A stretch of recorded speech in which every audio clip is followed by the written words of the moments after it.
listener. So I will continue on with the reading of whereas the Intermont District Board of Commissioners further certifies that the nominee Darren Mullins is qualified to fill said vacancy. Now therefore it is ordered to judge and decree the Sullivan County Mayor pursuant to TCA that nominee Darren Mullins be appointed to the Intermont Utilities District Board of Commissioners term October 2019 to October 2023, signed by myself, and so that is entered into the record, and congratulations, Mr. Mullins, on your appointment to look forward to your service to the Victory community. That completes that portion of the agenda. Next up is the amendment to our zoning plans, and we will go into recess for the hearing of our zoning. Vote on resolution number 1. Mr. Chairman, I have a question. Okay, and we got two things. Sam got a question, and we got to vote on number 1. My question is, it took me a while last week to find out who the appointment to the 911 board is, and it's not on here. I know who it is now, who the commissioner is. So I just wondered if you needed to add that to this list. It's probably an oversight, and we will add it next meeting, Sam. Thank you for bringing that to our attention. I believe Ms. Calvin is the representative on 911 board. And it's very neat thing sometimes, cutting and pasting, as David said. You're missing sometimes, so we will add that when we add the Education Committee next month. So, Commissioner Gardner, Commissioner Calvin, and moves adoption of item number 1. Commissioner Gardner seconds. Any discussion? Cast your vote on item number 1, which is to adjourn for hearing of our zoning.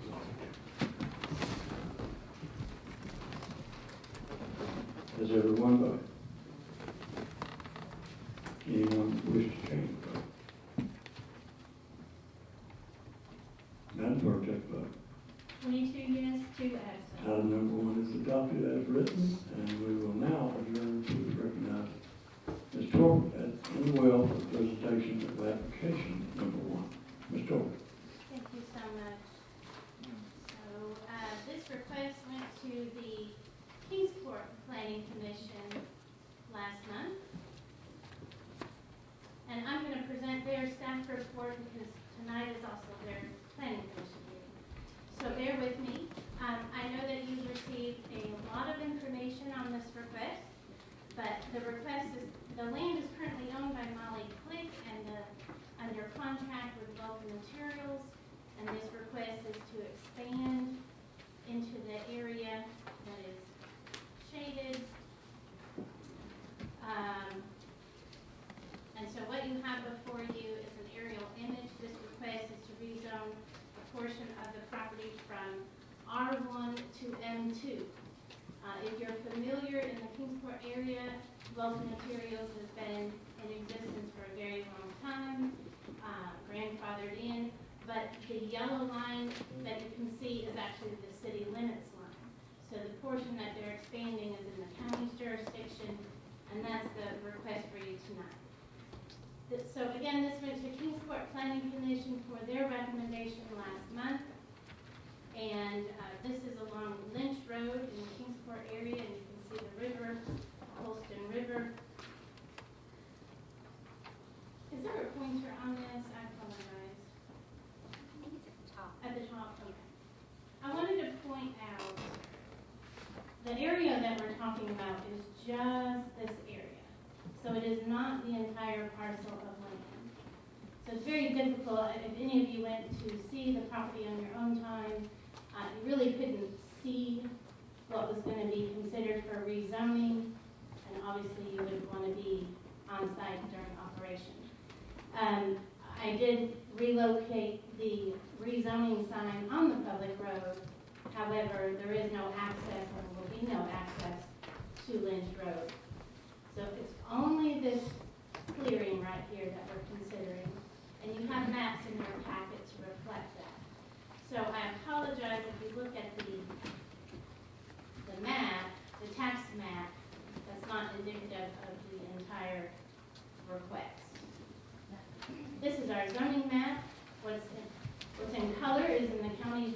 jurisdiction and what is not. Colored in is city limits of Kingsport.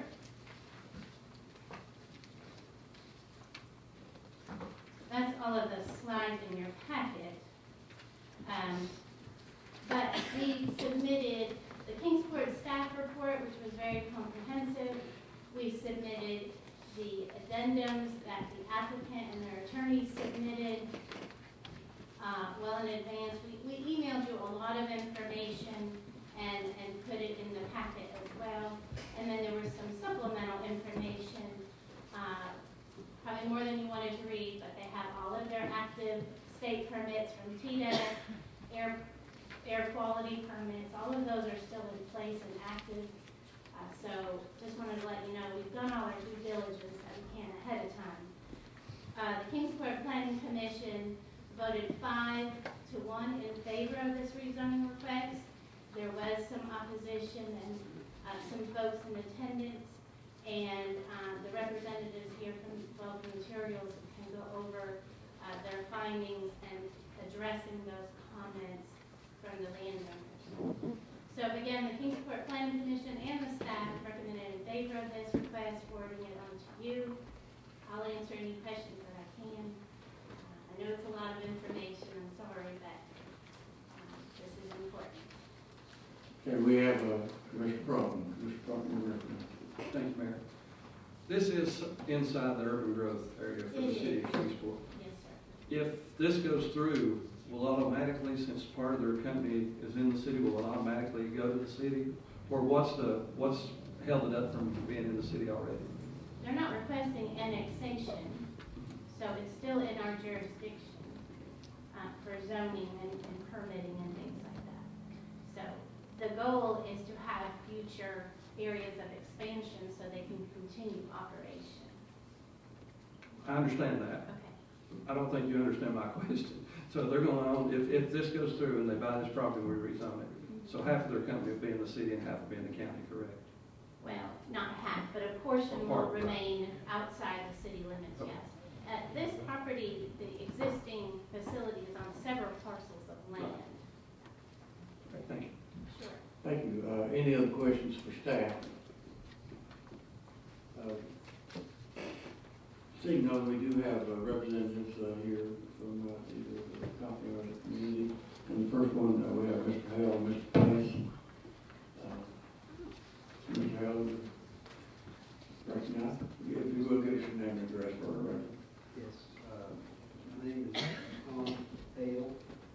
I'm a resident of Knox County, Tennessee. My office is in First Tennessee Plaza Building, 800 South Gay Street, Suite 2500.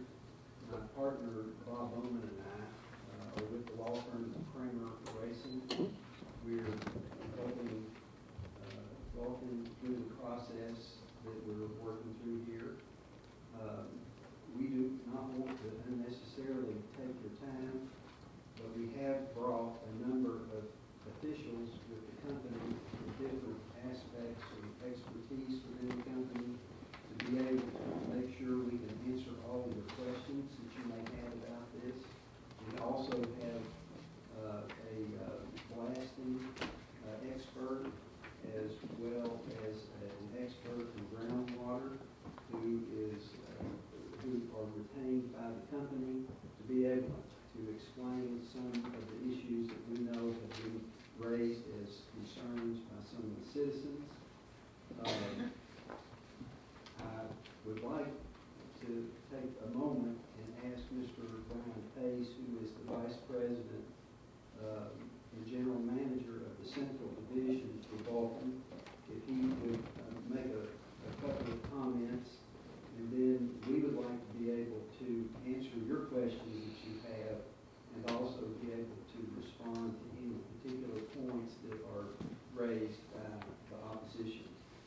We think we're prepared to do that, and we've done a number of things which Mr. Pace will explain to you to try to help satisfy some of the concerns raised by a number of the citizens that live on the peninsula out there along the river. So I could ask Mr. Pace if he would. Mr. Pace, you're recognized. Welcome. Thank you. Pace. I am our Vice President General Manager for Vulcan. I'm also in Knox County in our office there. I just wanted to give you a little bit of background on this operation, what we're requesting, and as you said, talk a little bit about what the opposition we've had and some of the conversations and work that we've made towards resolving that. Vulcan's been operating this quarry in Sullivan County for over 60 years. We provide construction materials, that's the materials that are used for highway construction, for really any building that's going on, churches, homes, schools, and so on. We have a group of employees who take pride in what they do, and we have multiple generations of employees over the 60 years, fathers and sons who work together here, and great team of employees who take a lot of pride in what they do. We are requesting permitting to continue really to extend the life of this quarry. With the shaded area there above would give us additional reserves to continue to operate. And as a part of this process, there's an extensive review that goes into it, make sure that the material, the geology is such that we have competent material to help build good roads, make sure there are no impediments from an environmental standpoint. Studies are done to confirm that. We've had some extensive studies done around hydrology. And part of that is around concern from some neighbors behind the property on Lynch Road who are on well water. And they've expressed concerns about their wells, if there is a risk of our operation expanding, impacting their wells. So we have done extensive studies. There's a couple of documents that are in front of you. The first is this one, is an initial third-party evaluation of the hydrology, and speaks to the confidence that we have and the confidence that the third party that evaluated this has, that there will be no impact on the wells. I point out that we've been operating for over 60 years and have not had any issues up to this point with any impact to wells. But that study speaks to kind of why that is, and their recommendation and their opinion relative to that. But one thing that is also in this same package is, after talking with our neighbors, we said, hey, we are highly confident that there's not going to be any impact to wells. We have an expert, a third-party expert that's come in and done that evaluation, but we're also willing to provide a guarantee. So it does a couple of things, kind of in simple terms. Step one is creates a baseline, does some monitoring to evaluate where things are at today. And step two is if there's any issue with water availability for the folks that are on well water there, we'll make sure that they aren't without water. Within 24 hours, we'll get water supplied to them. And then we'll have a third party evaluate the cause of why the water's not there. And if it's found to be a result of anything we've done, we'll make it right, whether that's digging another well, whatever is required to get water to them. So that's an effort underway as we've engaged the neighbors there to address that concern.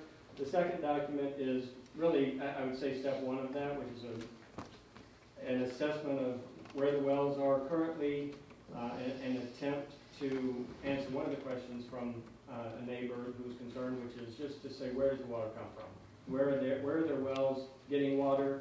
And this is a study that I think answers that question. And so a lot of effort has been done. We've been working with the neighbors there, particularly around hydrology and that issue with the well. So I just wanted to give a little bit of background there. If you look at the property, this is a portion of a larger parcel, and so there's a natural buffer area that would be around 3 of the 4 sides, and then the 4th side on the south being our existing pit. And so I believe, given that natural buffer, there's not access to Lynch Road. I think it's an ideal use, and really a highest and best use for this property to continue our operation there in the Kingsport area. So with that, I'll turn it over to questions or. We have 2 questions, and those of you, Joe, who will be recognized, push button, please. But Commissioner King, you're recognized. Could you go over if a person had a complaint with one of these wells, what the process would actually be from the time of the complaint to you guarantee the water or fix the problem?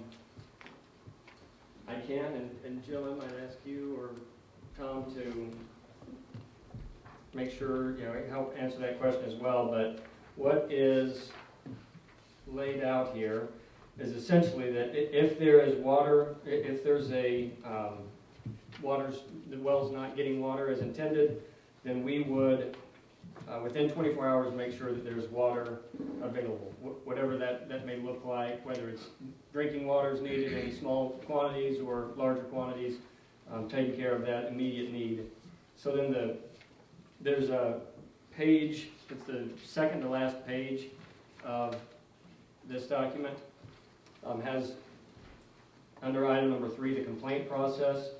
So that's where we talk about endeavoring to be responsive within 24 hours of receipt of a complaint.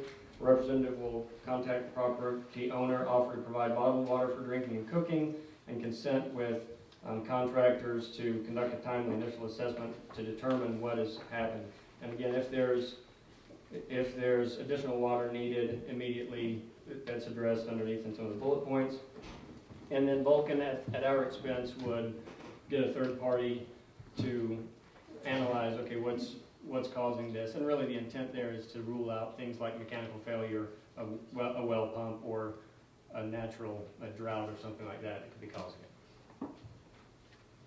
One other question, on the hole in number 2 well, how are you going to take care of if the water supply is not there, how are you going to take care of the 60 horses and 50 dogs? Yeah, and so we understand that he uses well, there's a lot of water used there, and our guarantee and our commitment is that whatever's required to do that, if we're the cause of that well not getting the water that's needed, if that's tanker trucks of water until we can get another well dug that can provide that, I think that would be step 1, but resolution through whatever means it takes. Is this a stable, 50 horses or 60 horses and 50 dogs? Is this a kennel and a stable that they're housing these in? I'm not sure of that. Carl, do you have a? Mr. Poland, he has 48 horses, I believe it is right now, but it's what it is. He's got a big heart. He takes care of these horses that are rescue horses, basically. Horses that have been kicked out. People have no home for them. And Mr. Poland has taken all these horses under his wing, so to speak, and does all the veterinarian for them and keeps them alive until they no longer exist. It's a very noble act in what he does.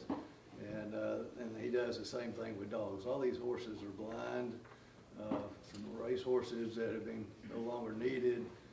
He just takes care of them, and we'll do everything we can to make sure he continues to have water what he needs to keep those horses going. Thanks. Thank you. Commissioner Harris. Thank you. I've got 2 curiosity questions. Number 1, by purchasing the 22 acres, will this create more jobs? And secondly, how will it impact county taxes? Okay, so what this does is it really won't change our operation, our day-to-day operations in any way. It's not an increased volume of production, so the truck traffic is going to be the same. The number of employees to operate the quarry on a day-to-day basis will be unchanged.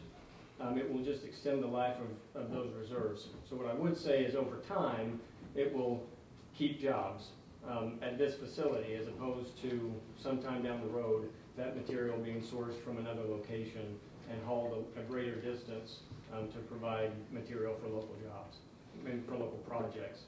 Right, and on county taxes? So, you know what, I have our county tax history, given where this is located, this being in the county versus the city. I don't know if there's any difference between the tax rate. I don't know the details of that. No problem, thank you so much. All right. Thank you, Mr. Harris. Commissioner Woods. Hey, I was just kind of had a little question. How much property separates Lynch Road from the quarry if you guys get this purchased? So from Lynch Road to this property line, I know that someone has that answer. About 500 feet. Approximately 500 feet, and then there'd be some buffer between that property line and where the pit would reach to. Thank you, Mr. Glover, you're recognized. On the wells that's on site, have you guys tested the wells now to see what type of contamination we have in there as far as iron, hardness, sulfur, anything like that?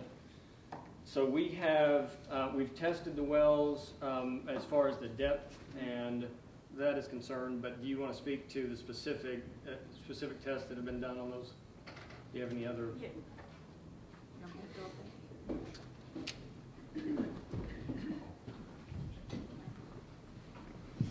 Could you give us your name, please?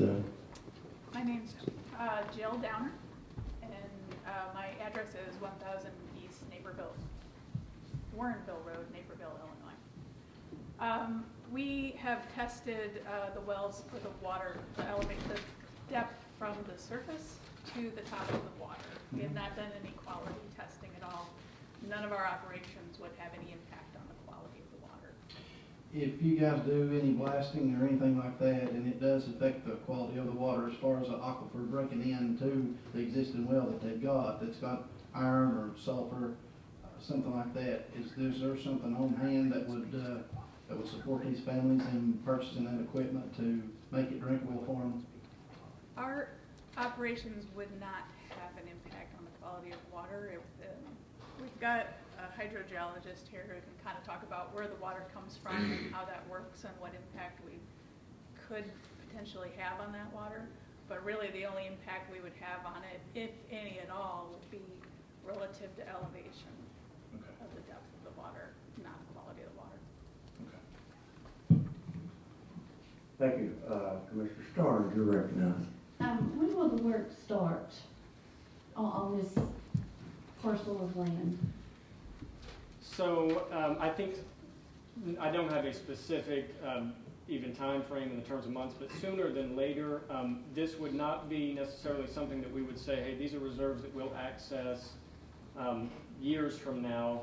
As a part of the pit design and just efficient operation and best and safe operation, then it's going to make sense for us to begin some processing there. So probably in 12 to 18 months, you would see activity over there as we would then begin to work that into the existing pit, which is just for operational efficiencies. Commissioner Ray. Bingo.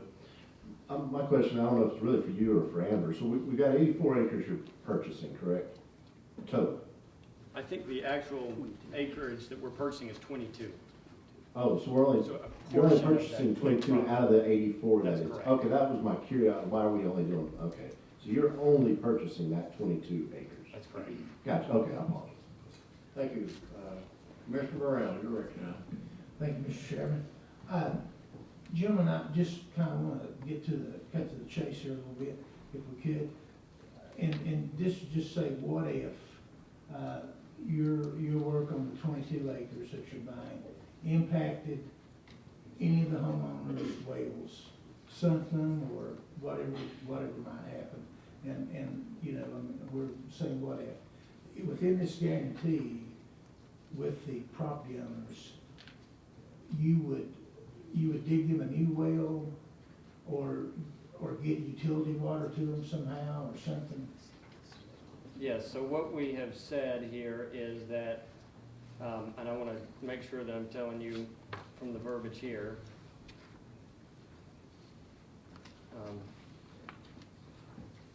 The answer to that is yes, but I wanted to try to get you the, here it is. Thank you. So it says if Vulcan's responsibility is responsible for the well failure as determined, and this is on page 2, by the way, Vulcan will take reasonable and necessary steps to reestablish a reliable water supply. And so we will ensure that there's a reliable water supply. Okay, permanent reliable water supply. Yeah. Okay. Okay, anyone else have questions for our guest, Mr. Pace? Mr. Pace, thank you. I believe you answered a lot of questions for us. Thank you. I have one additional person on the list to sign up, and that's Mr. John Peters Esquire. Mr. Peters, Thank you, sir, but I will delay my comments until everybody's. thank you, sir. I believe that's all. If there are no further questions for staff and our guest, you're ready to vote. This comes to you in a positive manner. We have Commissioner Starr, you're recognized. Is the well water the only, issue that the neighbors had, or were there more? The well water issue was the main issue that was raised. There was, I think, one couple at the planning commission meeting that raised a concern about blasting and the impact that blasting would have on their home. And we have a person here who can address that issue and what the standards are for blasting, and thank you, and the fact that the historically the blast monitoring at this quarry has been a very small fraction of the standard that is allowed by the state of Tennessee. It's a regulated thing, and I've told you about everything I know about that, but I can have Mr. Roger Reeder, who is here, who can address that in more detail if you would like. That's fine. But I think we've covered that. We don't think there'll be any issue whatsoever as far as lasting concerns. And I'm trying to remember if there was anything else raised. The contract with the Click Trust requires a fence to be installed around the expansion area. That was discussed, and that was a concern. So there'll be a fence around the 22 acres, separating it from the rest of the 84. And that's the only thing I can remember as far as concerns. Okay, thank you.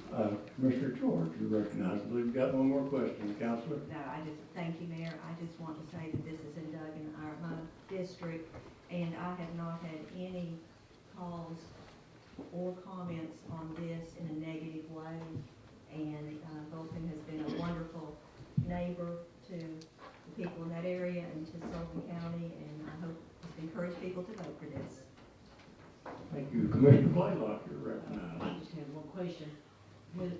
Has there ever been any problems with blasting in the past? Any neighbors have ever come forth in the past since you've been there? Have some people had damage with blasting?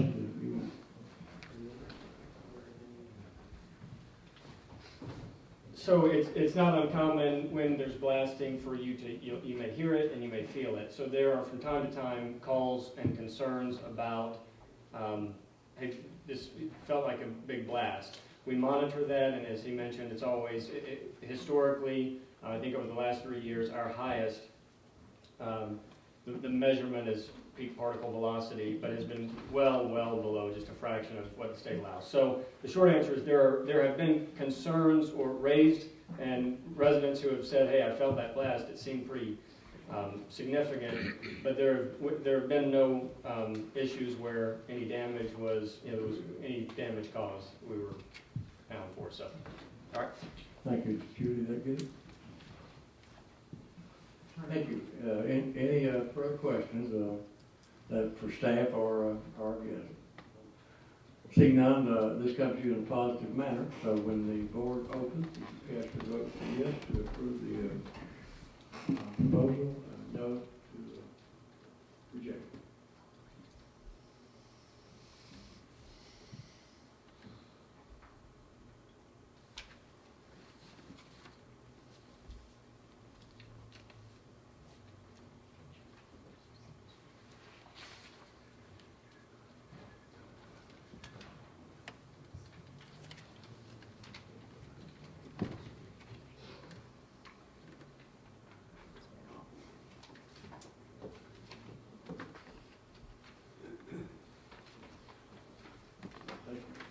Cast your vote.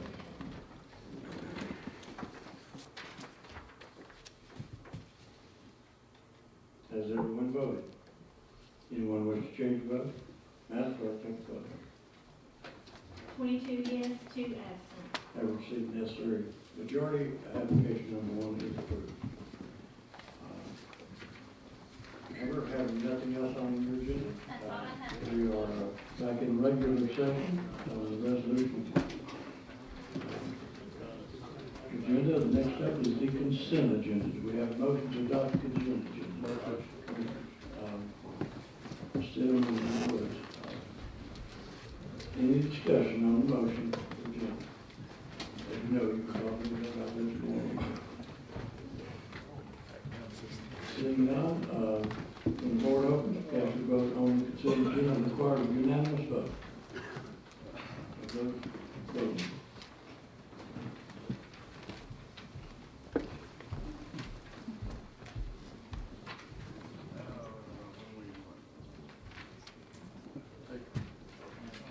Everyone voted. Anyone wish to change the vote? Madam Clerk, take the vote. 22 yes, 2 absent. Have received necessary majority. Consent agenda is adopted as published. Under old business, next up, item number 2, Commissioner Cross.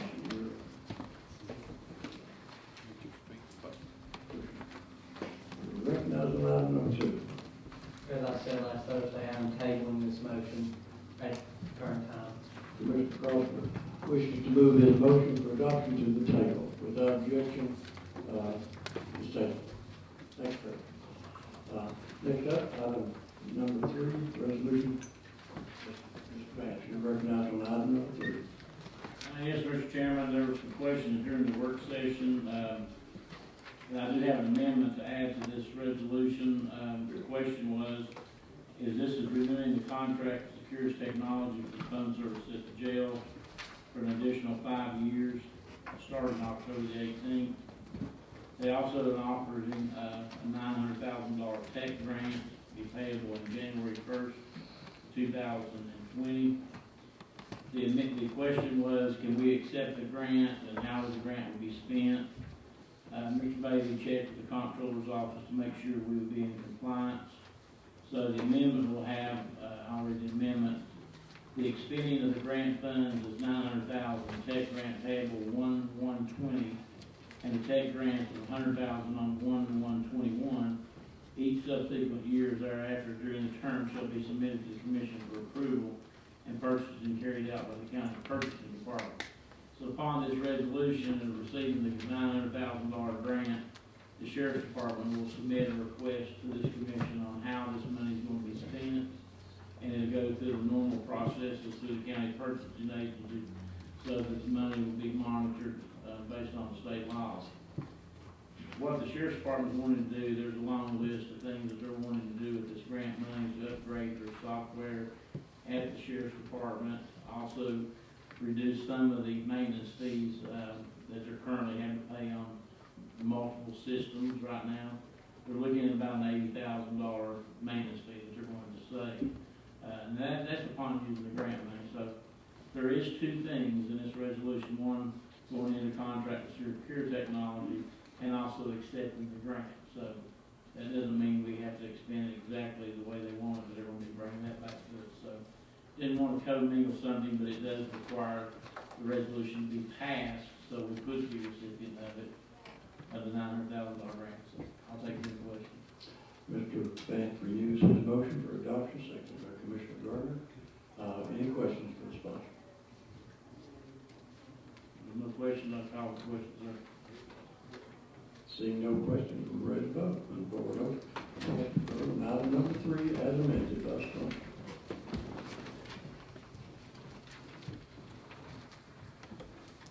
Has everyone voted? Anyone wish to change the vote? Madam Clerk, take the vote. 22 yes, 2 absent. Have received necessary majority. Item number 3 is adopted. Next up on second reading, Commissioner Brown, you're recognized on item number 4.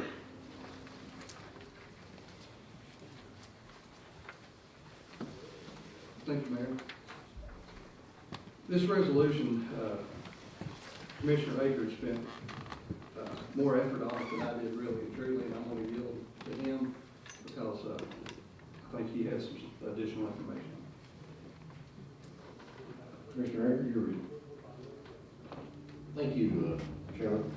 This resolution obviously was to encourage rotation of commissioners amongst the various committees. It was just a recommendation, encouragement, and so obviously we've been handed our committee assignments. I'll just say that extremely disappointed in the way that turned out, to be an understatement. So, you know, as Commissioner Glover said earlier, we all need to work together and come together.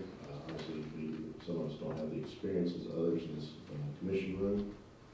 So I had already planned to pull this commission because I think our voices have been heard, and maybe not loud and clear, but we made our point, because when we are in here, we take the time away from our families. We don't need to worry about resolutions that don't have teeth in them or anything else like that. So I don't know what the exact terminology is. Do we table it, pull it, defer it? I guess we're going to work on the rules of our commission later. So whatever is appropriate not to vote on this, I would make a motion. That is our sponsor. Yes, we're going to make a motion to table this, and as Mr. Anchor pointed out, you know, the committee assignments have already been passed out, and you know, we're just hoping that we'll move forward with this without having to have a resolution next year to get request to table. Request is to, our sponsor to move the motion to adopt to the table without objection. Item number 4 is on the table. Next up, item number 5, Commissioner Starnes, I believe you recommend item number 5. This resolution is just to sort of get the judges' opinions and input on what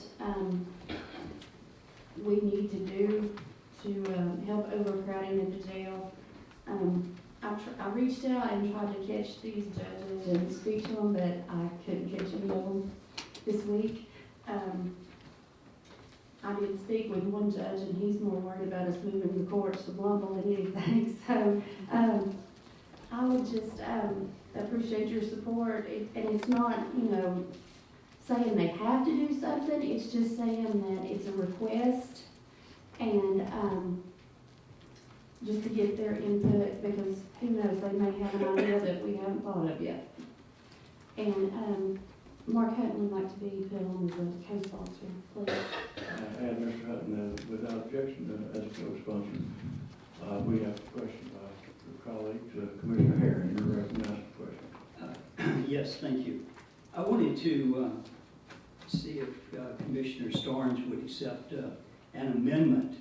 And if you are looking at this, go down to the 5th whereas and then add this after it and right above now therefore. And here's what I wrote in, and I've got copies for it on this. Whereas this commission is requesting the county mayor to arrange a call meeting for all individuals and or departments listed below, as well as this commission, to meet in this commission room within the next 30 days for the purpose of discussing and evaluating ideas that will curtail jail population as well as reduce overall expenses and liabilities attached to same. She's got 60 days on that, so I said if we could do this within the next 30 days, it'd be an opportunity for us to get together, talk about this with the powers that be, and then they would have time to maybe take notes on some of the things, go back and see what they can come up with before they do the final thing. And I thought that would make it complete, and if you would accept that, then I would like to be added as a co-sponsor on that. Yes, Sponsor accepts the amendment. And then, Mr. Herring, would you file that with clerk, please? Thank you. here's Ms. Brock, you're recognized. Thank you, Mayor. You know, one thing about this, and I realize, you know, this is just a request. We're not, you know, demanding anything. I think everybody in this room, and I think a lot of folks in the sheriff's department, which, you know, they've inherited this mess, and we all know that. They're doing the best they can. You know, we all gotta work together to come to a resolution on this. And if we don't curtail the amount of folks in there, we're gonna be able to build fast enough, no matter what we do. So we've gotta figure out a way to turn the corner and get the enrollment to decline. Thanks, sir. Any further questions, sponsors, or comments before we go? Looks like we're ready to vote. When the board opens, please cast your vote on item number 5 as amended and accepted by the sponsor.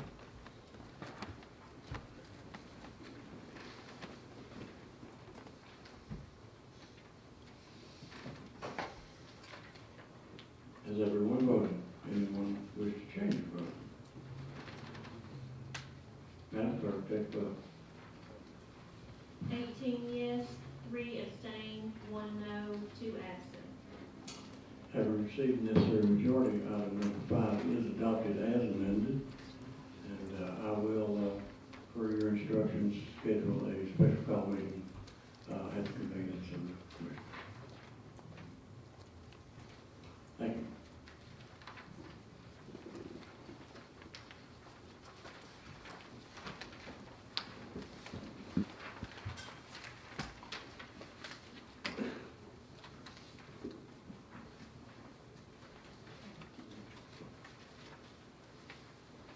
Next up, item number 6. Commissioner Vance, you're recognized on item number 6. Yes, Mr. Chairman, I think you should have the amendment, and the first paragraph of the resolution authorized the county mayor, purchase agent to retain the request for proposal of construction management services. We removed advisor from that to construction services. The need of this resolution is primarily to allow the purchasing agent to come up with a request for proposal, which is required by the state law for services. It will take approximately 3 months to put this out for bids, to have the services that we're looking for, to submit back to the county of what services they can offer. And also, Mr. Herron had made a recommendation that it wouldn't have to come back to the county commission to fund it. So in the last bid for resolved, the consideration funding would be presented to the county legislative body upon receipt of the RFP of the individual or company selected to provide said services. Now, we're not spending any money. What we're doing is we're out seeking services to see what services are available, to look at what information has already been provided at that time by MBI to help this commission. If we move, in which direction we move, then we have services on hand that's ready and available to go into contract to help us. So this, we just know it's going to be about a 3 to 4 month process of getting somebody in line. So we're just asking the first lady, the county mayor, to seek out those services. That's primarily what it is. Mr. Vance renews his motion, properly seconded. King, you recognize the question. Read that amendment again. You don't care? Which one is on? It should be on the last. They're incorporated, I believe, into the. Okay.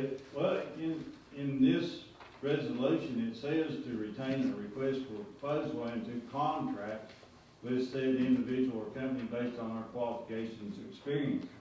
So the way I read that, you're going to find a person and then contract with them. You're going to hire them to do the job. No, sir, that's not correct. I don't. You may have the agenda from the work session that's been changed. Well, that's what I'm asking. Is something changed? Show me what work you're talking about. Right here. Right after TCA. That does need an amendment. Okay, it's overseas Sullivan County Jail right in the contract with said individual or company based on their qualifications. I think that was reference to what the TCA code said, and I'll cut that out. I mean, I'll mark through that. But we're not contracting with anyone, so it comes back to the county commission. I just want that clarified. And it should be a period after the word project mark. Yes. Yes.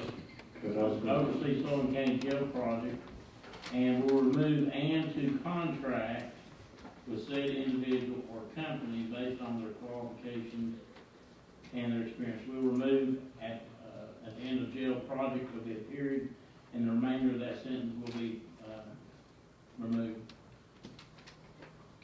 Sponsor accept the amendment without objection. I was gonna ask if it was clear that I do not sign a contract and has to come back to the commission. Right. Okay, very good. You've heard the explanation as amended. Commissioner Starnes, you've got a question? Just a quick question. I read in the paper that we're looking at a private company to lease the jail from. Does this have any effect on that? No, it's really in preparation of considering that request. Okay. Because at some point in time, that what the report in the paper would come back before the commission for presentation. Part of the process going on. Thank you. Mr. Hutton, you're recognized. With this amendment on here, the question comes up as I read it now. I mean, it seems like we're actually in a jail project currently. I mean, we just are having a call meeting. I mean,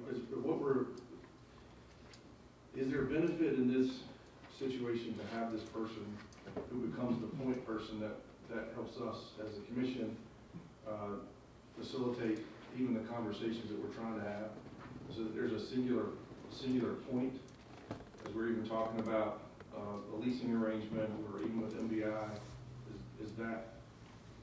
could that be a potential possibility for this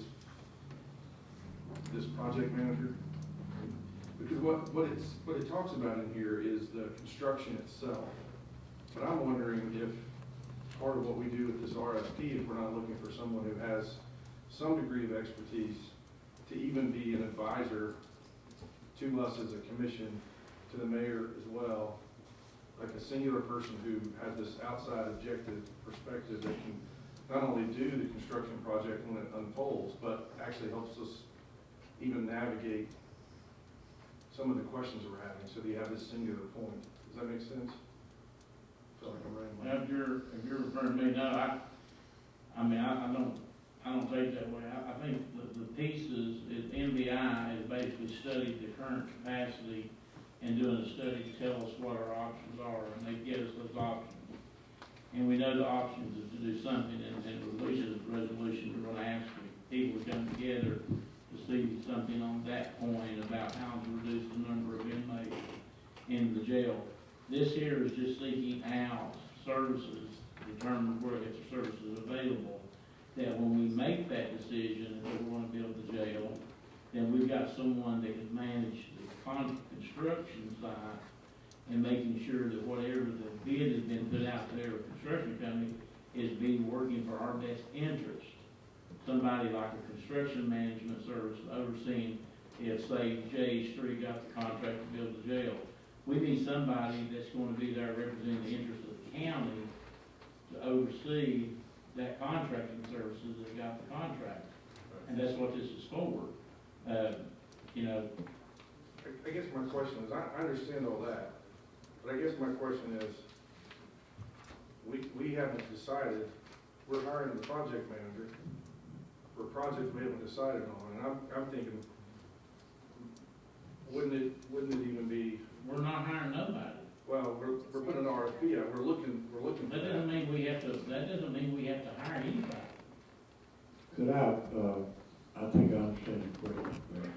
Let me see if I can kind of clarify the way we hope this will go. We have right now the architect designing a jail for the county commission. It's my thought, individually as the mayor, who somebody will have to sign off on it, that I would like to have somebody representing me as we look at that final recommendation before we sign off on the design of the jail. Whether it would be a consultant that we might locate through an RFP, which we may never use, because we might choose to go with a private financing company and lease provision. And both those people would operate in our best interest in looking at the design of the jail and saying that's the best design. We think, advising the sheriff's department that that's the best design, and we may need to tweak it here. And that's the point where they would come in. So, as you all know, we're going to have a presentation on November 7th of several different schemes, they call them, that you're going to look at.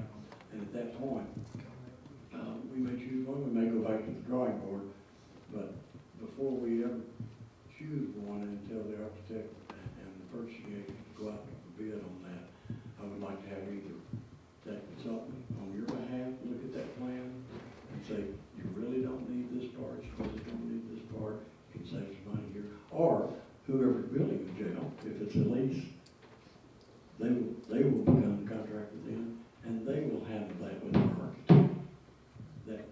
Is that clear?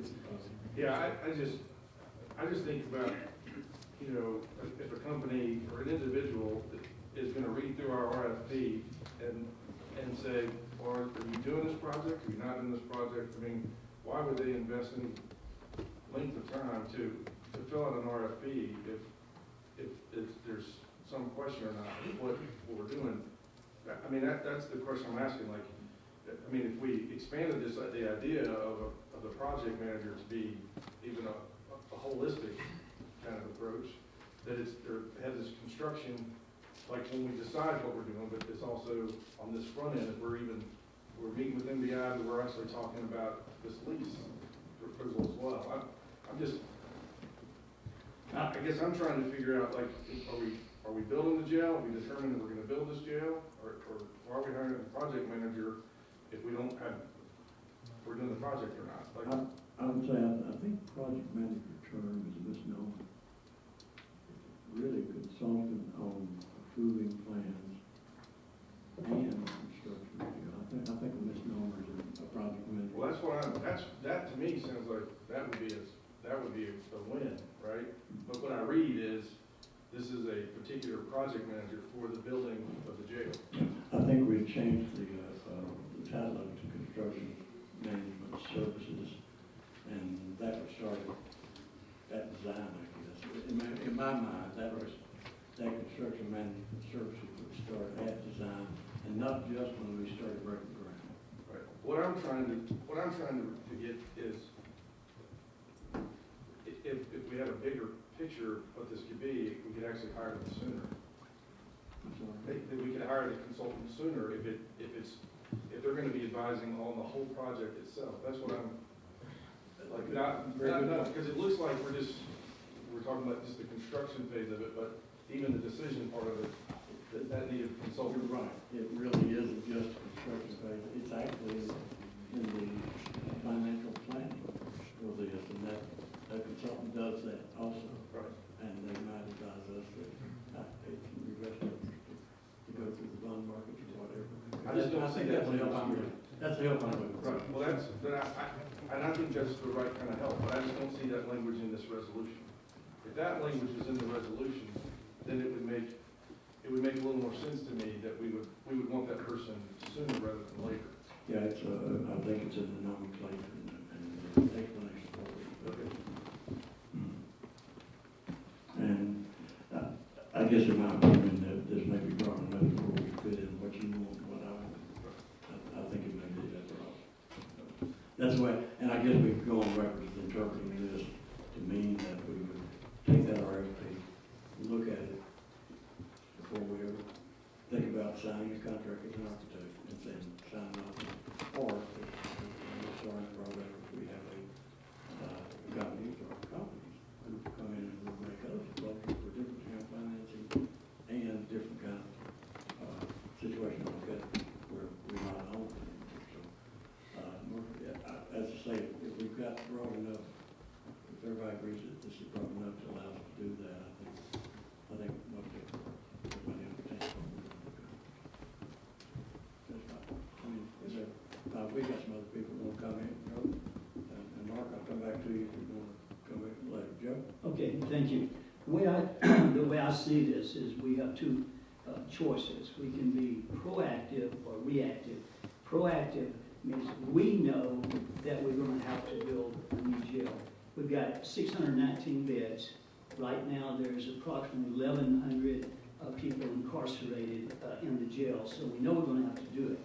So I think it behooves us to move forward with that in mind, because the reactive part will be, if we don't do anything, then the state's going to come in and they're going to dictate what we can do. And then the reason I asked Mark for the amendment was to say that we not necessarily are going to hire a person, but we're going to be proactive, and because if we don't go ahead and put the resolution, approve it, and get the RFP out there, it takes maybe 3 or 4 months. And then, so we leave that aside, and then we go forward, then we're going to lose 3 or 4 months waiting to somebody that's going to give us legal advice and protect us as far as liabilities with the county. So all they're going to do is just to get that narrowed down. Mark will bring it back to us, and then when we're ready to put boots on the ground or the shovels in the ground, we'll have somebody before that. We can just call them up and say we've accepted this. Then they could come in and talk to us, and the entire commission can ask them questions, and then we can vote whether or not to accept it, and that lets us move forward quickly, because right now we're on a powder keg in my estimation with all these people. They're up in each other's face. It's not safe for the inmates. It's not safe for our sheriff's department personnel. And I'd rather us to go ahead and get this done so we can move forward rather than wait until somebody gets injured, killed, or have a large liability on the county. So I'm in favor of us doing it with not making a commitment until that person's chosen. They come back here, we question them, and then we can turn on the pay at whatever time that we need to, and it's going to help the county. Thank you. Thank you. Mr. King, you're recognized. I think I did it. I'm sorry. I think, and I agree with what Mark is saying. I think we need a consultant to help us get a plan together. And then once we get that plan or drawings, or, from the architect, then we need a construction project manager. Somebody that helps us build this building. And I think that needs to be 2 different people, or a firm that has 2 different levels of people. One to just look at the construction, the bolts and the nuts and the concrete and all that, and make sure that it's being built right. To get to that point, we need a consultant or somebody, an outside consultant, that we can, once they come back with their proposal, and before we start drawing plans and stuff, we need to know exactly what we're going to do. And then we can tell the architect that this is what we're going to do, then they can draw a plan. If they don't know what we're wanting or how we're wanting it, then how do you draw the plans to do that? So I think this thing should be twofold. First, we need somebody that would help us once they come with their proposal to look at it and say, Dale, that's a good proposal, I think that would work, you might need to do this or that or the other. But, but we need somebody that's qualified to do that, somebody that's in that business and knows how to do that. And then once we get the plans and they give us a set of blueprints, then we need a construction project manager to oversee that, so that oversee the contractor and oversee to protect us. So I think this is a twofold deal that we need to look at. So if the first thing is to hire a consultant or look at a proposal for a consultant, I would agree with that, to help us figure out what we're going to do and make plans, and then we can make, get an architect to draw it up for what we want. If I may, Mr. Sponsor, I understand exactly what you're saying, and I've had, over the last year, obviously vendors call on me all the time, and we've had 2 full-service companies that provide services. You just said they have the experts in the design phase, yes, that advise you there, and then they go on through with you in the construction phase, and they have all that. they go through the financing phase. Yes. So different companies will provide different things based on who you contract with. I've had companies that just do the construction phase, but I've had two companies that take you from cradle to grave. That's from starting off consulting on helping you work with the architect to design what you want. Then they will say, okay, here are the various financial tools that we can help you with. And then, under the same contract or under separate contracts, I've had it proposed the same way. But I think that's how we would design the RFP. So these are the three things we need done. And if you want to make a bid on all those three things, we'll accept it. Because, as I say, I guess they call themselves full service companies. They take it credit for it. Right. So it depends on how you present this, you know, it's just like ordering a car or whatever options you want. I think but it needs to be clear in this what options we want before we move forward. Yeah, I think maybe Dwight, we work with Chris Davis to design the RFP and bring it back and spread the money information and see if we cover bases. We're just looking, we don't have a designed RFP right now. Right. And we'll have to design that. And certainly bring it back to the commission and say, yeah, you guys got the right question. Is that something we could do before we vote on this? Oh, well, yeah, we can, Mr. Chairman Wilks, I'll accept the amendment that, upon the passage of this resolution, that Ms. Davis presents the RFP to the commission to be able to approve or disapprove before she submits it out for bid. Because, personally, I don't know anything about this, and I just want to do this right, and I think everybody in here wants to do this right. And I think we have to seek as much advice and help as we can get to make sure we make the right decision in what we're doing. Because this is a big decision, guys. I mean, that's a lot of money. So I will accept the amendment, or I'll write the amendment out that upon the RFP, that each commissioner be provided an RFP before it's been put out for bid to seek those services. So at that point, if there's something that you all want to add on how the services that we're trying to acquire services for, then you have an input into it. I don't have a bit of problem with it. I'm just kind of leaning on Ms. Davis to do the job, because she's had the experience of doing it. Would you put that right in mark and get it? Well, I guess, if I can remember. Whether we vote on this tonight in the commission as amended. It is on second reading. We might add a month process. We don't have to know what's coming in. Okay, Commissioner Harry, you're right now. Yes, I was wondering why we needed that amendment, because we're not going to vote. And I was wondering if you could just tell Chris to do that, and she could go ahead and be working on it, then we'd have that in front of us. But if that's written in the resolution, and then it's going to be a month before we vote on that, it'd be after that when she does it, and then another month will come around before we vote on that. And by you just telling her, she can go ahead and do it, because we're not going to vote anyway. I don't know that that's been decided yet, Joe, but the actual resolution and structure do that, and structure vision do that, as I read it. I was thinking it's up to sponsor whether they want to bring it to a vote tonight.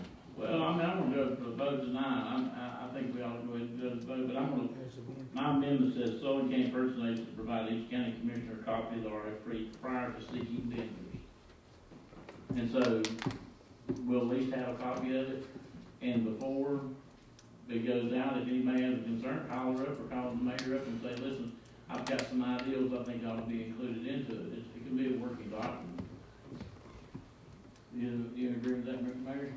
Well, I would say this, that there's two things going to happen. Number one, you're going to instruct me and the person, but you do also, we need to cover the fact that you're making a decision to not fund the consultant, but to hire. You say we'll come back for the funding, but we're in the process. What we're saying is we're going to put out an RFP. The only difference is it's going to come back to you first. They generally don't do that. This project is that important. So if you pass this tonight, what you're passing, in my opinion, and maybe that will be the record, you're passing permission for the purchasing agent to prepare an RFP for those things we've talked but she's gonna send something out to pass this tonight.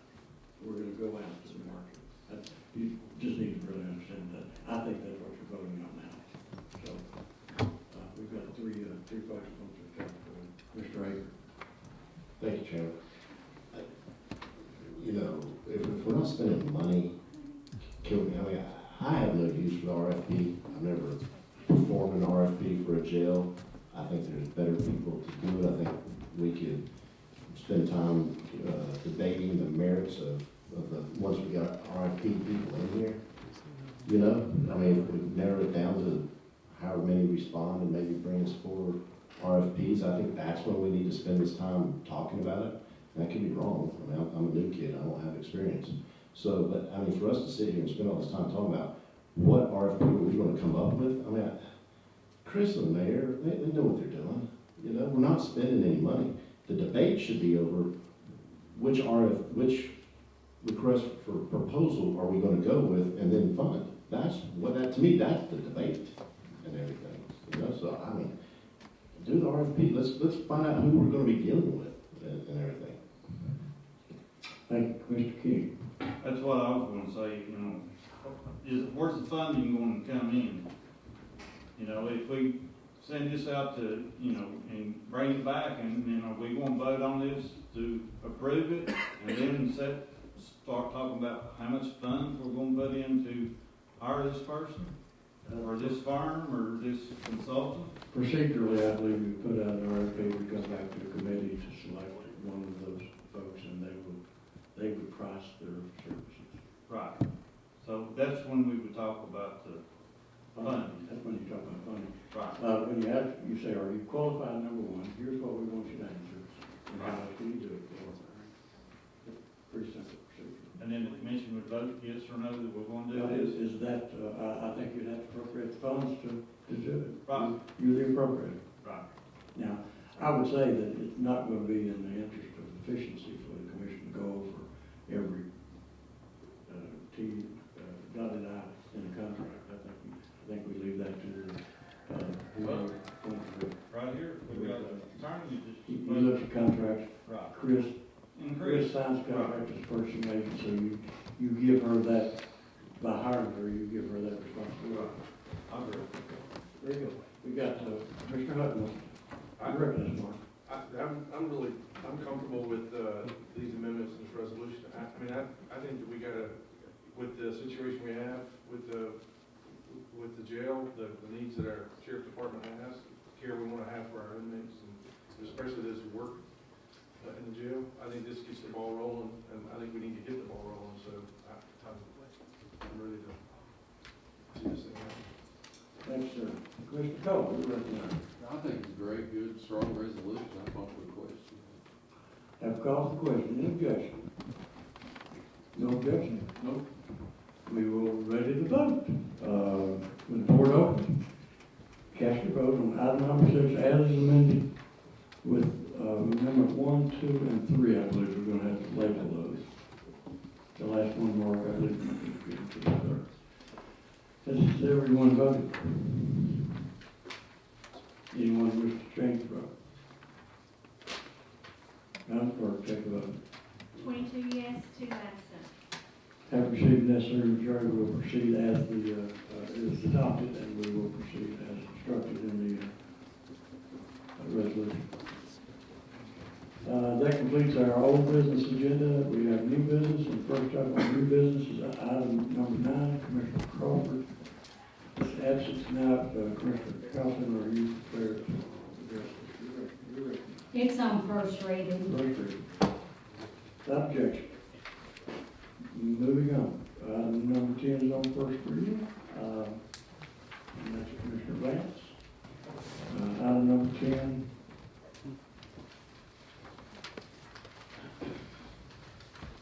You're recognized.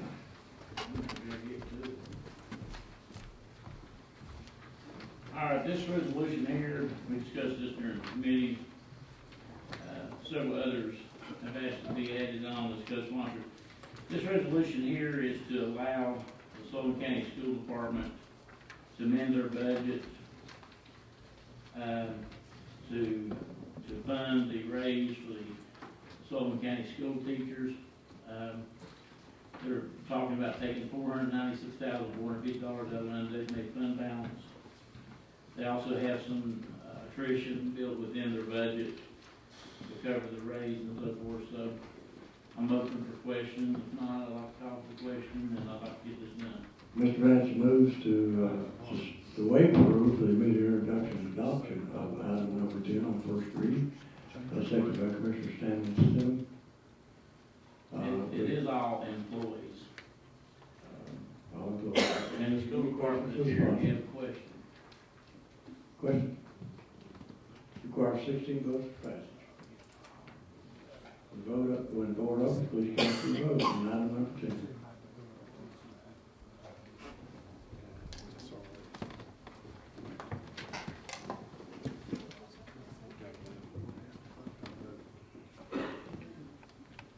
Has everyone voted?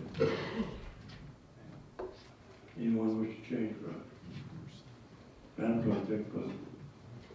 19 yes, 1 abstain, 4 absent. Having received necessary majority, the rules are suspended and item number 10 is adopted as proposed. Item number 11 is on consent calendar. Item number 12 is Mr. Hutton. We're recognizing item number 12. This is on first reading. However, this is for us to review, revise, and adopt our rules of procedure. I believe in the work session, Commissioner Jones brought up a good amendment that I'm open to. Another thing that he provided also was actually came from something in the CTAS. It's actually a list. It's a list of 22 recommended items for local rules that's pretty helpful as well. And I think most of the things that are actually in this recommended list are actually in the draft of rules that you were provided.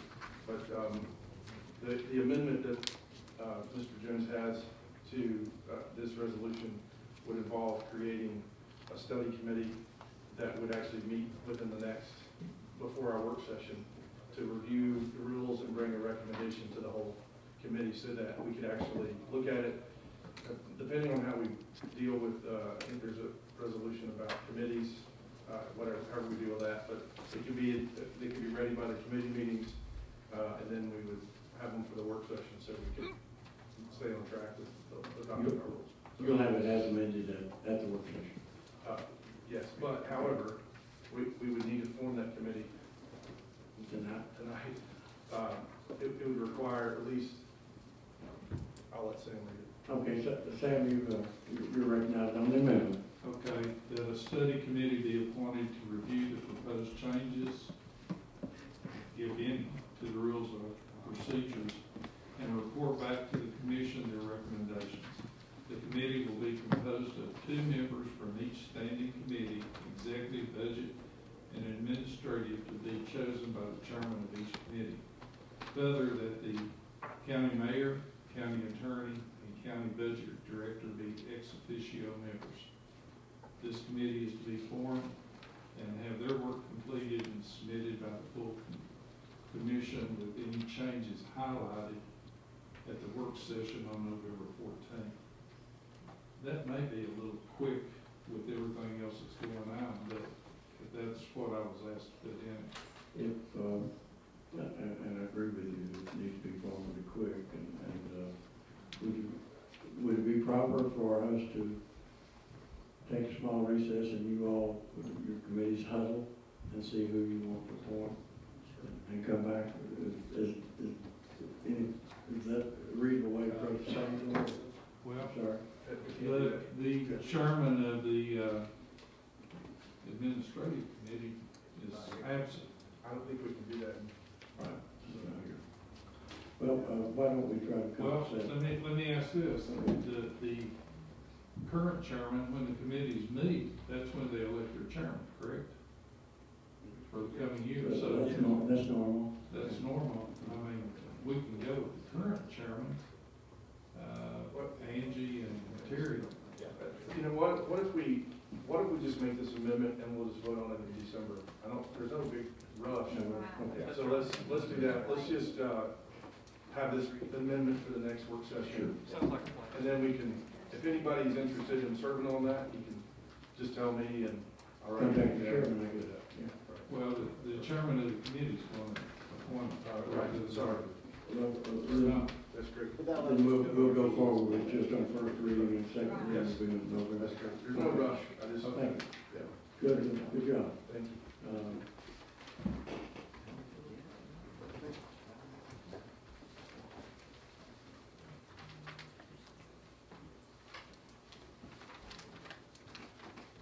Next up, item number 14, first reading on consent.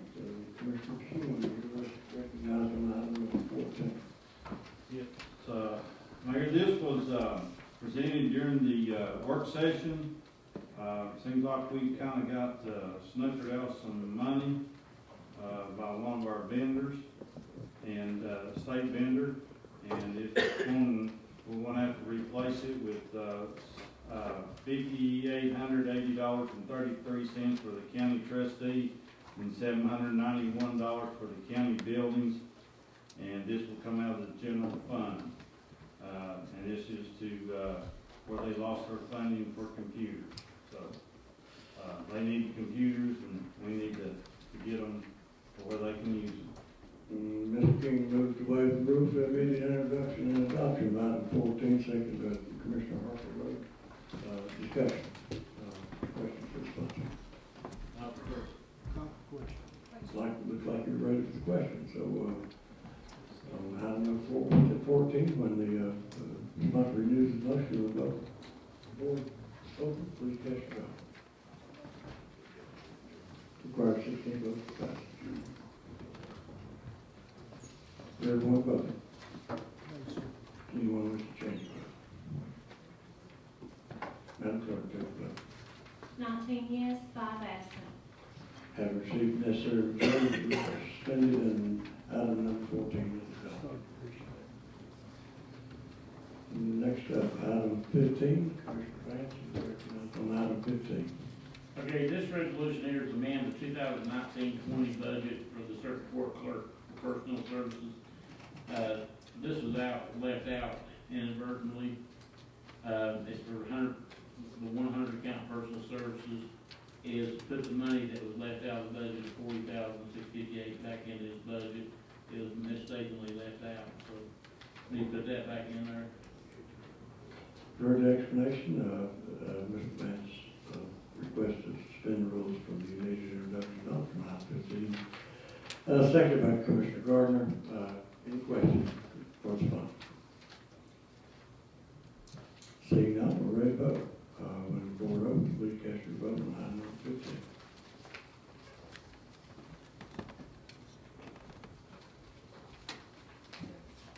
Has everyone voted? Anyone wish to change the vote? Madam Clerk, take the vote. 19 yes, 1 abstain, 4 absent. Having received the necessary majority, item number 15 is adopted as presented. Next up, item number 16. Mr. King, recognized on item number 16.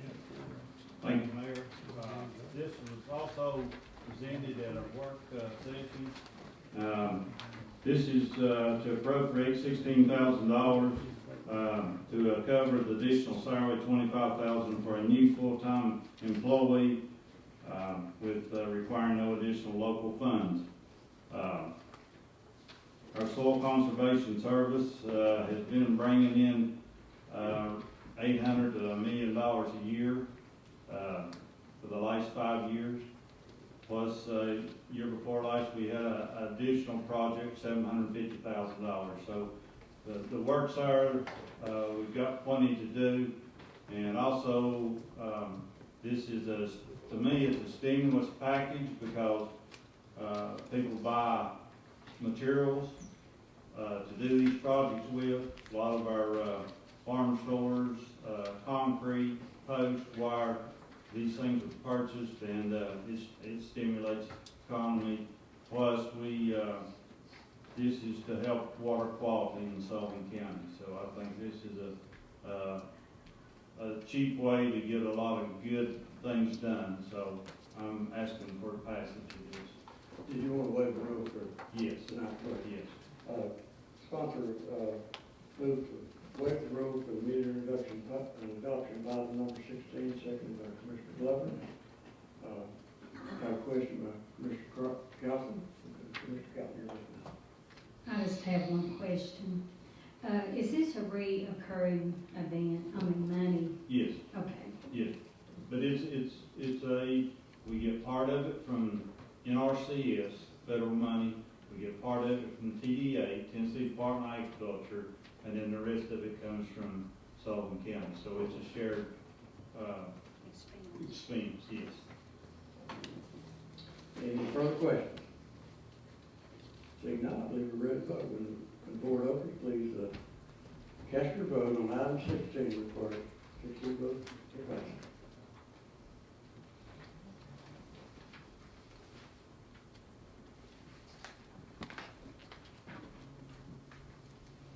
Has everyone voted?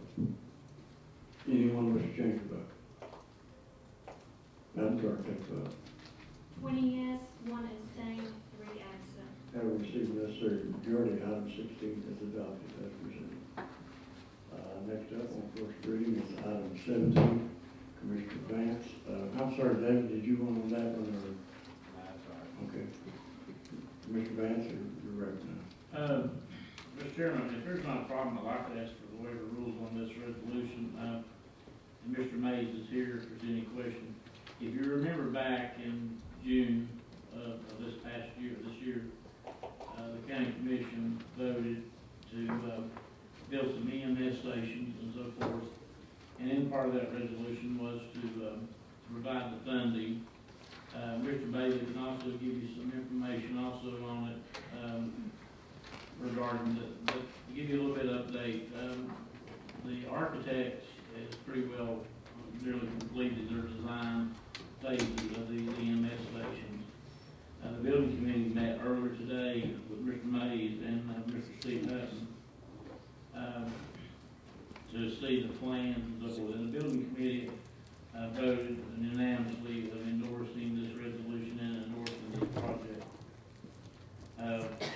Some of you all are co-sponsors on it. I think that you pretty well know where we're at and what we're actually seeking out to do.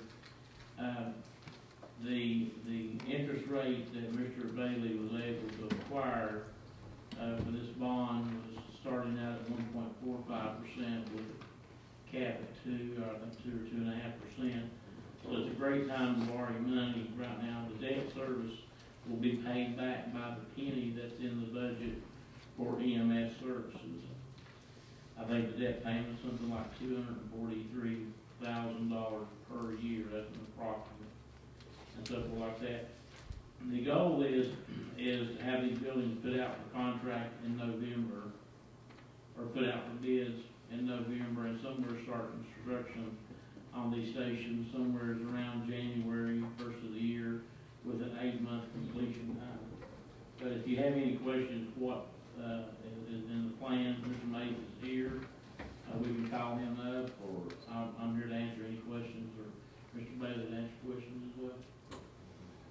For the explanation, Commissioner King, Commissioner Vance moves to waive the rule for immediate introduction and adoption, seconded by Commissioner King. Commissioner King, you recognize. I just want to say that we need to do this. I mean, if you look at what our EMS have been through, where they've stayed, what they've done, it's time for us to do something for our EMS and put them in some stations that reflect us, who we're about, and look professional. And I support this 100%, and I hope everybody can vote for it. Thank you, Commissioner Akers. You're recognized. Thank you. I support this, and I voted for it, and I think that I will be voting no for it, and I want to let you all know the reason why, so there's no social media outcry. Come to find out, before we go to voting on any more bonds and anything else going on in the future, I feel like we need to have outside counsel and apparently we have access to outside counsel to actually tell us what it looks like, you know. And this is a small bond, but it's just the way I think we need to do the process and everything for this.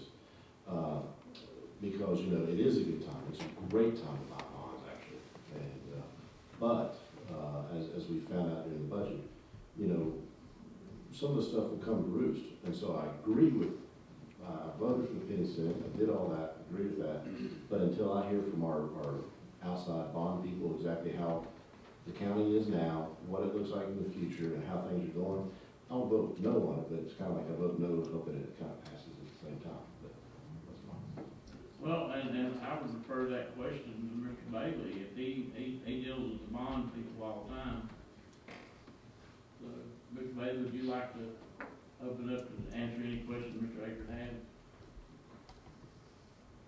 I'm sorry, Larry. You're right now.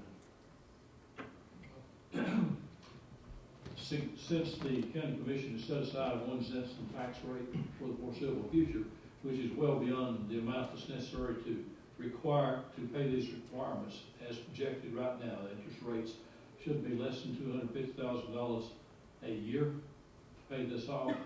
That says it's covered on the front end rather than on the back end. That should relieve concern about that. It won't be a concern, it will be a new expense next year to pick up. It's already got the money provided this year going forward. And that should help the people we deal with on our bonds. They would normally have been here tonight, but I failed to get word to them in time to be here. And because there's not been much question about this, they have dealt with us over the years, and I found them to be very responsible in their projections and so forth.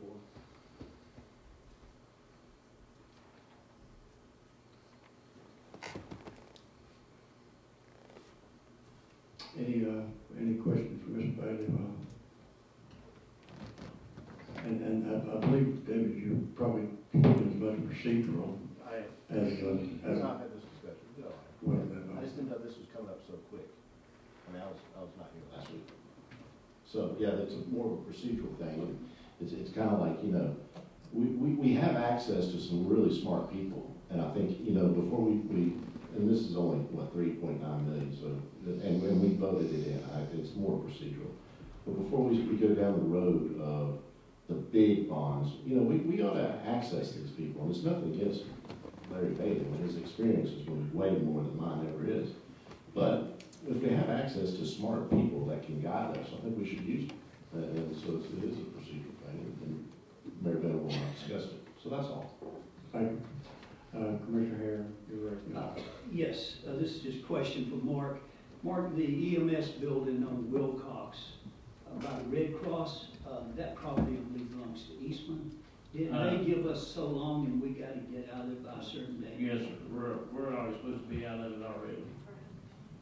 But, yeah, we're supposed to crank it out of it. But anyway.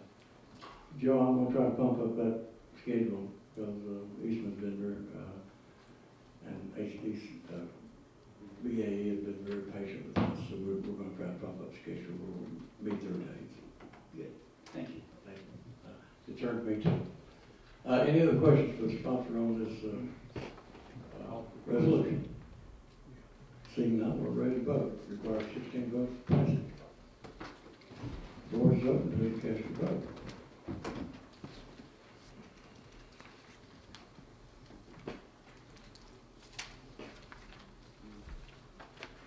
Has everyone voted? Anyone wish to change a vote?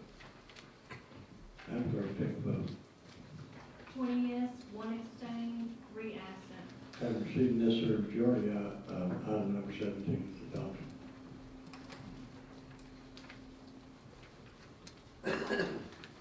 Next up, item number 18, Commissioner Glover. Now it's on item number 18. Thank you, Mr. Chairman. This resolution is to respectfully request Sullivan County Board of Education consider an additional salary adjustment of 1% for the current school budget amendment identified in the Board of Education resolution number 2019-10-83, reflecting a 2% raise for all employees. allowing all Sullivan County Department of Education employee salaries to become more closely aligned with neighboring city systems within the county. Even with that 2% raise was appropriated earlier, our teachers are still at pretty close to a $4,000 to $5,000 disadvantage. And our department workers that does the maintenance and stuff, so forth, are also. Lunchroom workers, and that's what this resolution says. Some of the stuff these teachers are being asked to do, I think it's completely off base, and I think they need to get funded for it.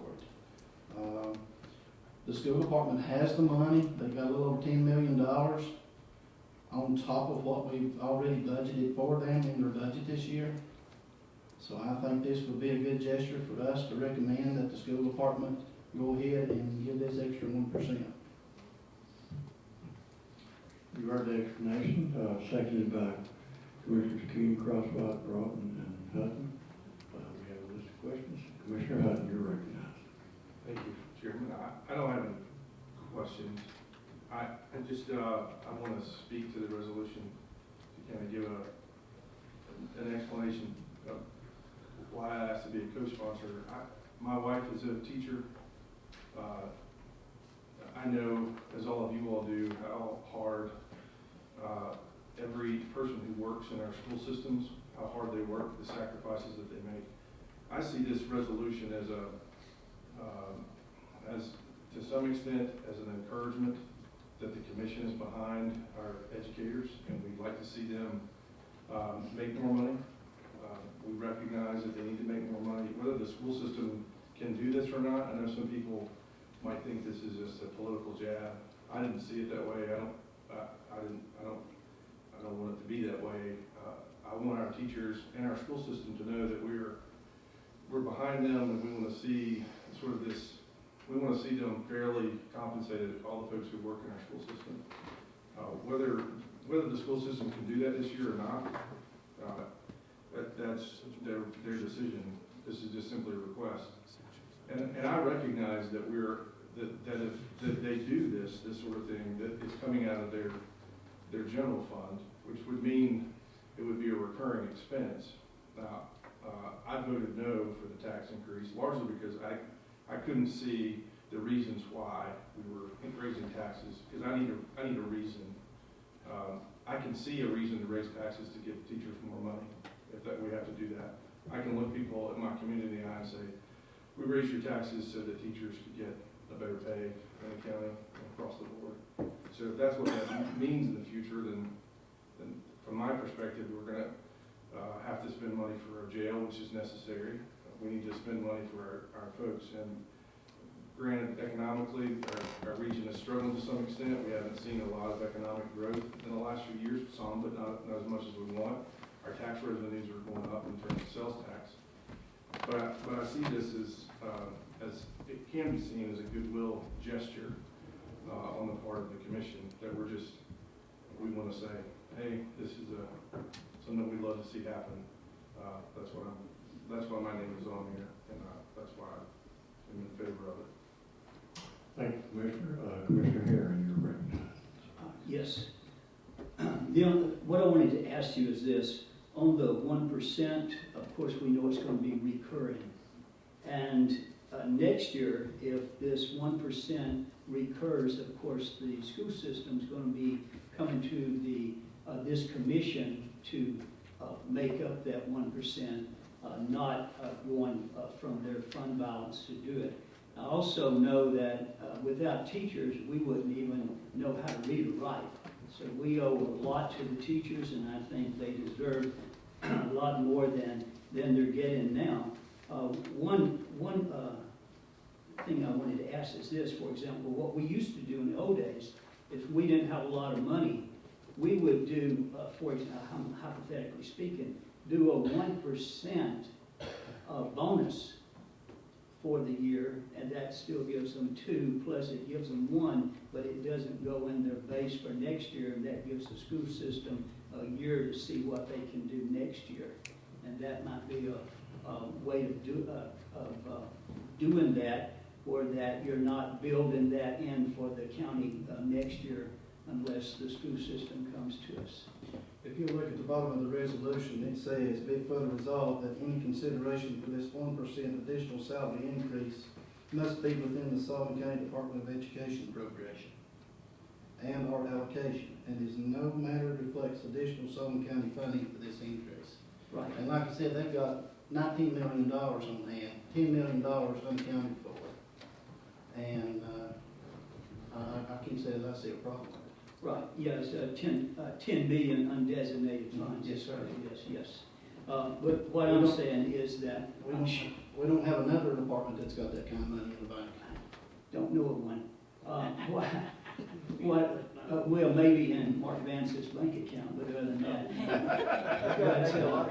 What I'm saying is that if next year, even though we may say for them to do that, I believe that they will come back and ask that for us to fund it next year, and it's recurring year after year. And if you just did a 1% bonus this year, it would get them the money this year, and then let us work out the details for next year, because it's really, as you know, without being redundant, it's their baby, and we support, if they want to give it to them, we definitely support that. I don't think anybody here would sit here and say school teachers don't deserve more money, because I definitely believe they do, but I don't want to try to override their system, because we're limited in our powers of appropriating and releasing money.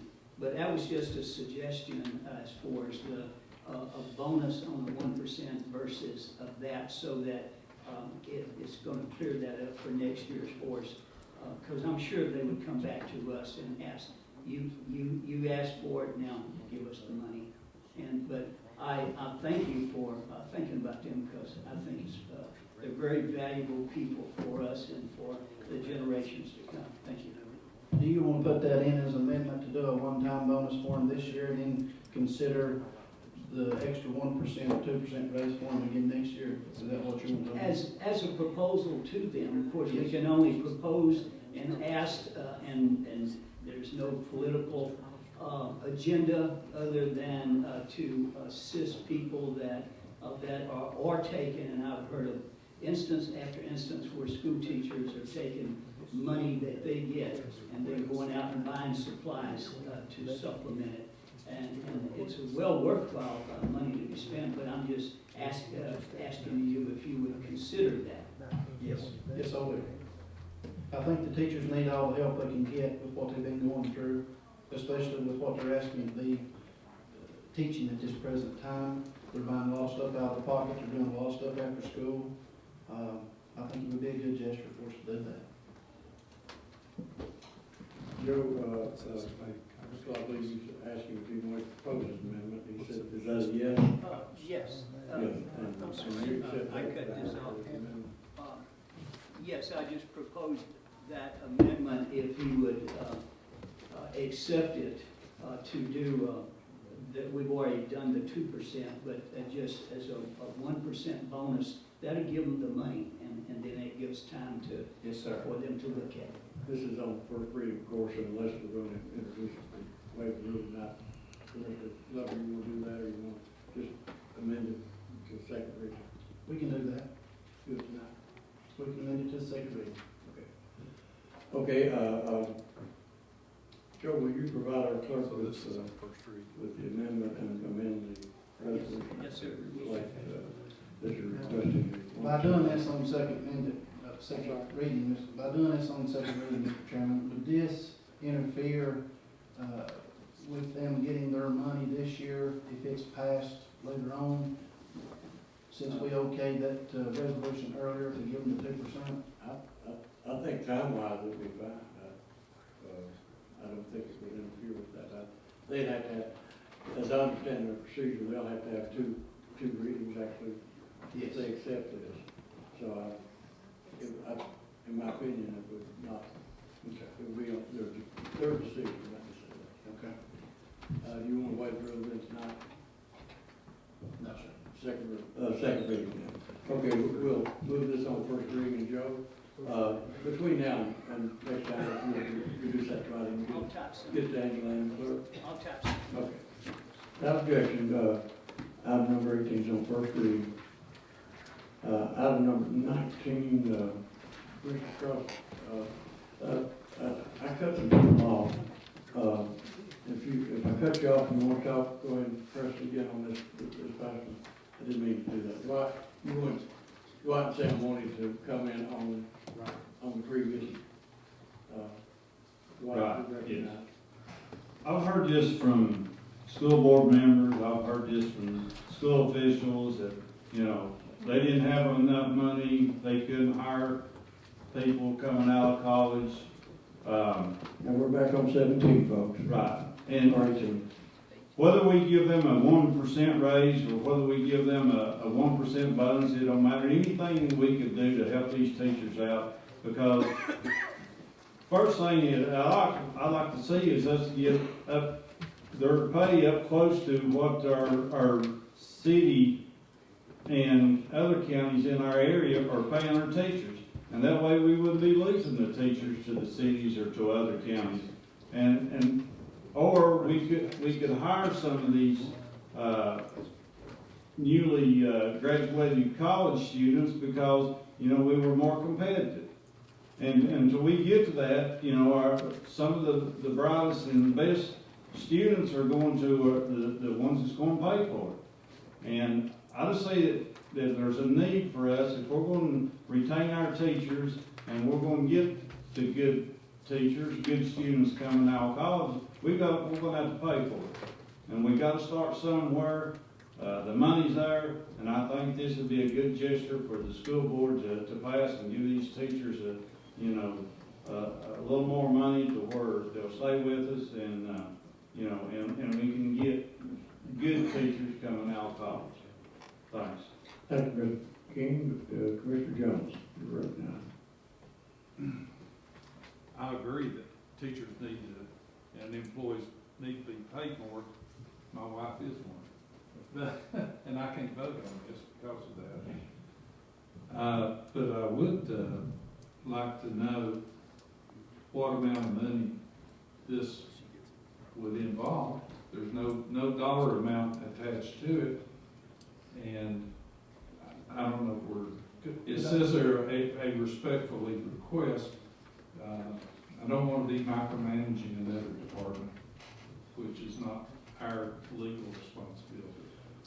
Commissioner Glover, I did ask for those numbers a week and a half ago.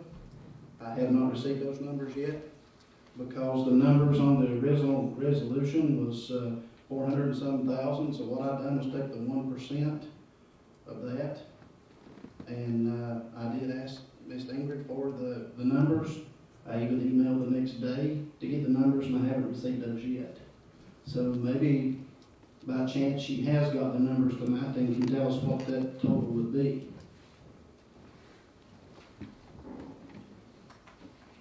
That was sent to Mr. Bailey. I'm sorry, Dr. Cox, I didn't hear. Mr. Bailey has that information. Okay. Then we'll provide that in a second. By next month. Okay. I would like to touch on one thing. All right. While I'm on this. Is anyone in this county aware of what these teachers have been given to teach lately? I'd like to share some of that with you. And before I get started on that, I would like to say that the school board did not have this information. They did not know this was handed out to the teachers of the schools. The school board did not have any information that this was being handed out to the schools. I want to clarify that. But this is in a sixth grade book. It's a picture of a cheerleader with pom-poms, with boobs rode across her chest, and it says stupid little skirt at the bottom, and air in the top of where her brain's supposed to be, considering a cheerleader and an airhead. I find this offensive. I find this, I'm ashamed to even talk about it. I've got a granddaughter that's a cheerleader, and I can imagine how she could have felt if she would have seen this in the 6th grade. And this is what they're asking our teachers to teach. Enough is enough, guys. Come on. And you want to hear another one? This is how to be popular. You pay $5 for a category down below and $2 for each category to be popular. Twice a day, one of us will come up to you and compliment you. Picture yourself in the hall with your friends, and Jesse walks up to you and says, "Wow, your hair looks great. Did you do something new with it?" Well, you've got to check a box and pay $5 for that. What's this got to do with teaching our children? What kind of garbage are we putting in our children's head, especially in 6th grade? And this is in a book that's going to be teaching Monday. Mr. Glover, I believe we strayed from the purpose of the resolution. I appreciate your comments. Anybody want to talk about item number 18? It's on first reading. Now, Ms. Crawford, maybe get your recommendation. Thank you, Mayor. This is definitely the last one. This is to return our on-call statute when we were doing the executive and administrative committee. What I'm asking in this is to do it on an on-call basis. I'm on the executive committee. I try my best to stay at the administrative meeting so I can, see both views. These last few meetings, we're not taking any positive or negative actions in this committee. I would like for us just to go back to the work session and our commission meeting. And, because we're hearing the same items 2 and 3 times, and we still stay here half the night going over these resolutions that we've listened to at least 3 times. So I would like to, in this resolution, I'd like to use, again, like I said, the executive and the administrative committees on an on-call basis only. Do you want this on first reading? Yes, sir, please. Okay. I do have a commissioner wants to make a comment or have a question. Mr. Gardner. Thank you, Mayor. I'm sorry, I didn't know you was going to put that on first reading, but I will ask my question if it's okay. Would the on-call, would that entail also during the budget cycle when the committees meet with the individual departments? Okay. Anytime, yes. Okay. Call the chair. Okay, first reading? Thank you. No further questions. Number 19, Commissioner Stanley is not here. I'll ask Mr. King with the Building Committee to go out to the room. 19 or 20? 20. Okay. And it's on first reading. Okay, thank you. What this is, thank you, Mayor, this is to approve the sale of a small parcel of land, and it's 0.196 of an acre, and it's located in the 14th Civil District. This is close to, what's the name of the property?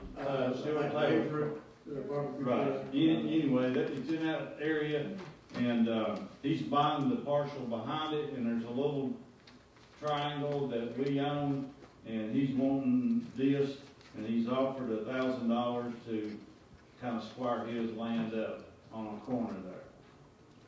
So, to me, I'd say sell it to him, with no benefit to us, sell it to him and get it back on the tax roll.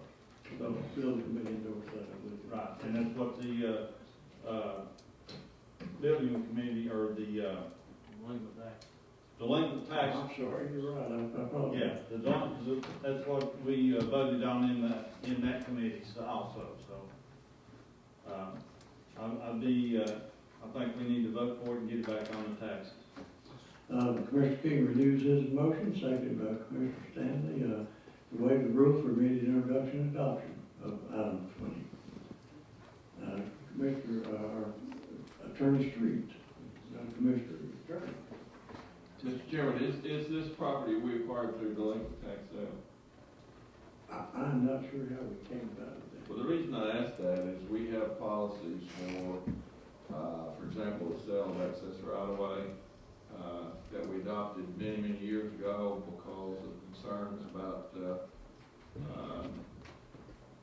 windfall gains. And this commission adopted policies requiring, appraisals. So I guess we need to make sure that we're okay with that existing policy. If it's a tax sale, if it's property the county acquired by tax sale, then there's statutes that cover that. Is that what it is? I think that's what she got it, wasn't it? Or No, attorney? I believe Andrew's got the answer to that. It's a right-of-way acquisition for a road. Okay. And it's from the state. I think we have adopted procedures in the past where they have to go through and, for example, get an appraisal. If it needs to be passed, I mean, that's pretty much the short and sweet of it, and I'll tell you how it came about. It was very similar. It was a parcel of land down Stone Drive in Kingsport, and there was concern that although it was a very small parcel that we were going to sell for a relatively small price, it was going to benefit the adjoining property tremendously. And the commission was concerned that they didn't want to benefit somebody unknowingly. They wanted to be aware of it at least. It's on first reading, so. Oh, I thought you were trying to gear up to pass it. Well, we needed to. Well, that's what I thought, so I thought I needed to clarify that. Well, I don't know. Can we go ahead and vote on it, assuming that everything checks out? I feel pretty sure it won't check out, but we can do that. I'm pretty sure we adopted a policy that requires a survey, not a survey, an appraisal in situations like this. No, it's just a county rule. Yes, yes. All right, let's just spin them, baby. This on first reading. Put it on first reading and let's check it And we'll have the county attorney advise the proper procedure. Right. Thank you. Joe, you want to come in? I was just gonna say, as far as the property, if Sullivan County acquired it, because I had looked into some of the things from before, because I was looking at buying property and stuff, and what they had told me was that if it went through a tax sale and then it was in somebody else's name, and then you would have to wait, you could bid on it, pay 10%, but you had to wait, it was 13 months, but the other person could come back and pay you plus 10% interest.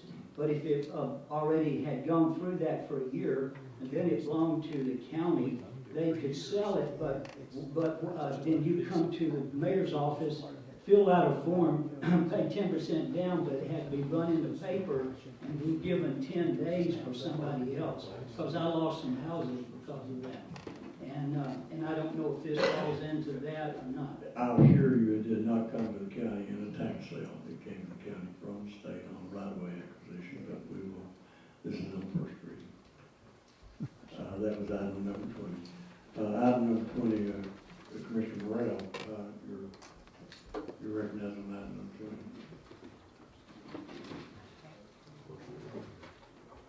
20. Thank you, Mr. Chairman. I would like to go ahead and put this on waiver rules if we could. This is something that also the Delinquent Tax Committee looked at, and it's actually it's in the 7th district. It's at one time it was a mobile home park, and there's still some folks I think living there, but this has been on the I think in the county is. I believe in the county's name since 1994. I believe that's correct. I know it's been on the on the tax records and all. So there's been a bid or an offer made for $20,000 for this piece of property, and in order to get it back on the tax roll, get someone to start paying the taxes on it as it's valued, and also. There's some situations on the property where it needs to be cleaned up to come into a county's code, and they have got, the prospective buyer has got a year to accomplish that, and he must agree to that. So we're getting it back on the tax roll, and at the same time, we're getting it cleaned up and stuff up to a county code. So at this time, I would ask for a waiver of rules and vote on it. We'll waive rules for immediate Yes, introduction. sir. And this was endorsed by the Delinquent Tax Committee. Yes, sir. Mr. Morrell moved to waive the rule for immediate introduction, adoption by number 21, second by Commissioner Calhoun. You've heard the explanation. Any questions? Seeing none, I guess we're ready to vote on item number 21. Andrew, if you've got it on board, when the board opens, please cast your vote on item number 21.